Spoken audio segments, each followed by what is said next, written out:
एक जमाने की बात है, एक शानदार महल में एक नाजों में पली हुई शहजादी रहती थी, जिसका नाम एल्सा था। एल्सा शहजादी को समोसे बेहद पसंद थे। हफ्ते में सिर्फ 2 दिन, पीर और जुमा को उसे समोसे खाने की इजाजत थी, ताकि उसका पेट खराब ना हो। एक दिन वो दिल ही दिल में बोली कि जब वो बड़ी हो जाएगी तो अपनी शादी समोसे वाले से करेगी, ताकि रोज सुबह और शाम चाय के साथ समोसे खा सके। इत्तेफाक से ये बात उसके मुंह से नौकरों के सामने निकल गई और नौकरों ने ये बात जाकर बादशाह सलामत को बता दी। बादशाह को ये सुनकर फिक्र हुई कि अगर शहजादी बड़ी होकर वाकई ऐसा ही सोचती रही तो मसला पैदा हो सकता है। इसी ख्याल से बादशाह ने फौरन हुक्म दिया कि शहर के तमाम समोसे वाले शहर से निकाल दिए जाएं।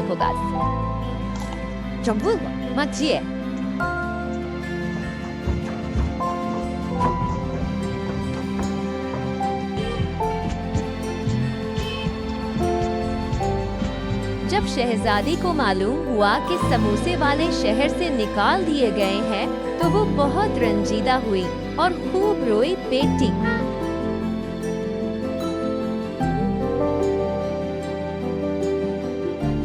इधर वक्त गुजरता गया और शहजादी बड़ी होने लगी। इसकी पोशाकें जल्दी जल्दी तंग होने लगी, तो बादशाह ने समझा कि अब शहजादी जवान हो गई है और इसकी शादी का वक्त आ गया है। बादशाह ने शाही मुसव्विर को बुलाकर शहजादी की तस्वीरें बनवाईं, ताकि वो दूर दूर की सल्तनतों में भेजी जा सके। कुछ ही अरसे बाद 6 मुख्तलिफ सल्तनतों के शहजादे शादी का पैगाम लेकर महल पहुँचे। बादशाह ने शहजादी को बुलाया और कहा कि इन शहजादों में से अपना हमसफर चुन लो, लेकिन शहजादी ने साफ इनकार करते हुए कहा कि वो तो सिर्फ समोसे वाले से शादी करेगी। 5 शहजादों ने उसे मनाने की बहुत कोशिश की, लेकिन वो अपनी बात पर कायम रही। फिर छठा शहजादा आया, जो सबसे खूबसूरत और बहादुर था। उसने शहजादी से सिर्फ एक सवाल किया, क्या आप सुअन हलवा बना सकती हैं? ये सुनकर शहजादी घबरा गई और बोली कि उसने कभी नहीं बनाया। शहजादे ने अफसोस का इजहार किया और कहा कि उसने कसम खाई है कि वो ऐसी लड़की से शादी नहीं करेगा जो सुअन हलवा ना बना सके। वो महल से चला गया और बाकी शहजादे भी मायूस होकर लौट गए। बादशाह बहुत परेशान हुआ, लेकिन शहजादी ने फैसला कर लिया कि वो सुअन हलवा बनाना सीखेगी। शहजादी ने बड़े जोशो खरोश से सोहन हलवा बनाने की तैयारी की। बड़ी बड़ी देगें, दूध, मलाई, चीनी सब कुछ इकट्ठा किया गया, लेकिन जब बनाना शुरू किया तो आटा मिट्टी बन गया, दूध बह गया और देगें जल गईं। महल का बावर्ची खाना मैदाने जंग का मंजर पेश करने लगा। बादशाह तंग आ गया, लेकिन शहजादी हार मानने वाली नहीं थी। वो रोज प्रैक्टिस करती रही। शुरू में उसका सोहन हलवा जल जाता या बिखर जाता, मगर शहर के बच्चे बहुत खुश थे, क्योंकि उन्हें रोज मुफ्त में वही जला बुना सोहन हलवा खाने को मिलता। वक्त के साथ साथ शहजादी ने बेहतरीन सोहन हलवा बनाना सीख लिया, जिसकी खुशबू से सारा महल महक उठता था।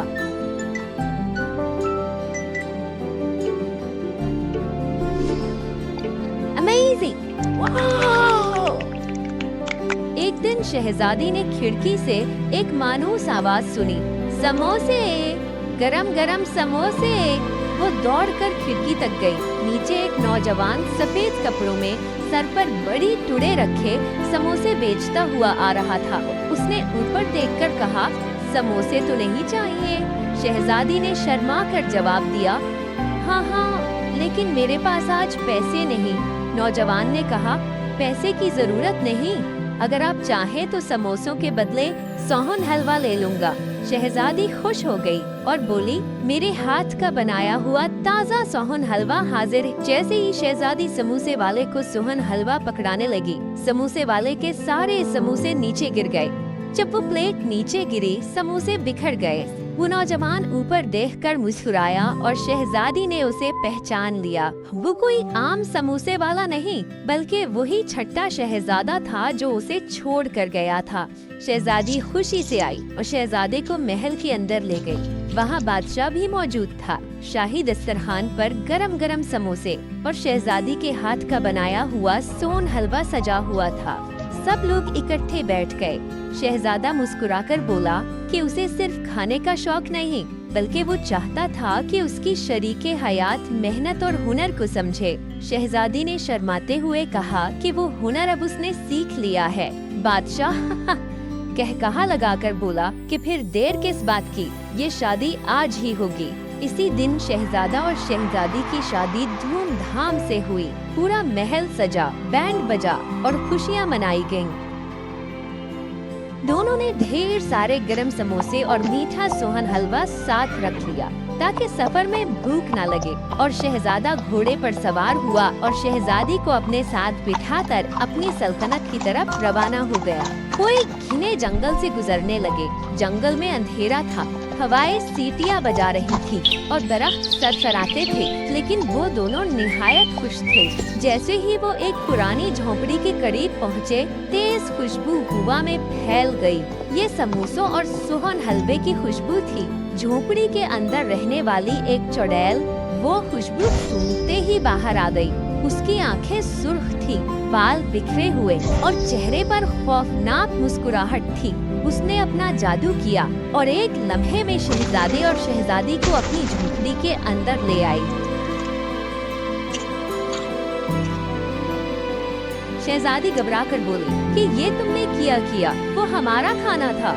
हा। चुड़ैल ने कहकहा लगाकर कहा कि अब तुम लोग यहाँ से कभी बाहर नहीं जा सकोगे। तुम्हें हमेशा मेरे लिए यही मजेदार समोसे और सो हलवा बनाना होगा। शहजादा और शहजादी ने बाहर निकलने की कोशिश की, लेकिन जादू इतना ताकतवर था कि वो एक कदम भी न बढ़ा सके। कई दिन तक शहजादी सोहन हलवा बनाती रही और शहजादा समोसे तलता रहा। चुड़ैल मजे से खाती रही और उनसे कहती रही कि इसी तरह मेरे लिए हमेशा बनाते रहो। फिर एक दिन चुड़ैल को अपनी बहन की शादी में जाना पड़ गया। वो शहजादे और शहजादी की झोपड़ी में कैद करके दरवाजा बंद कर गई और खुद उड़ती हुई चली गई। दोनों ने मौका देखकर दरवाजा खोलने की कोशिश की, मगर दरवाजा बोलने लगा। उसने कहा कि ये दरवाजा तभी खुलेगा जब वो उसकी पहेली का जवाब देंगे। शहजादा बोला कि कौन सी पहेली? दरवाजा बोला कि वो कौन सी चीज है जो जितनी खर्च करो उतनी ही बढ़ती है। शहजादी ने कुछ लम्हे सोचा और जवाब दिया कि मोहब्बत पत। दरवाजा खुश होकर बोला कि दुरुस्त जवाब और फौरन खुल गया। दोनों झोपड़ी से बाहर निकल आए। जैसे ही वो बाहर आए तो एक खुश्क और खौफनाक दरख्त उनके रास्ते में खड़ा था। अचानक वो अपनी मोटी मोटी शाखें हिलाने लगा ताकि उनका रास्ता रुके। शहजादा घोड़े को रोकते हुए बोला कि हमें इसे पुरसुकून करना होगा। दोनों ने दरख्त पर पानी डाला। पानी लगते ही सूखा दरख्त हरा भरा हो गया। उस पर फूल खुल उठे और उसका गुस्सा ठंडा पड़ गया। दरख्त ने अपनी शाखें हटा दी और बोला कि जाओ, तुम आजाद हो। वो फौरन घोड़े पर सवार होकर अपनी सल्तनत की तरफ रवाना हो गए। जब चुड़ैल वापस आई तो उसने देखा कि दरवाजे ने उन्हें जाने दिया और दरख्त ने भी मदद की। वो गुस्से से पागल हो गई और उसने अपने दरवाजे और दरख्त को जला डाला। लेकिन जैसे ही दोनों चीजें जले, वो खुद भी धुआं बनकर राख हो गई। शहजादा और शहजादी अपनी सल्तनत में महफूज पहुंच गए। पूरे शहर में जश्न मनाया गया और अगले कई दिनों तक महल में समोसों और सो हलवे की खुशबू फैली रही।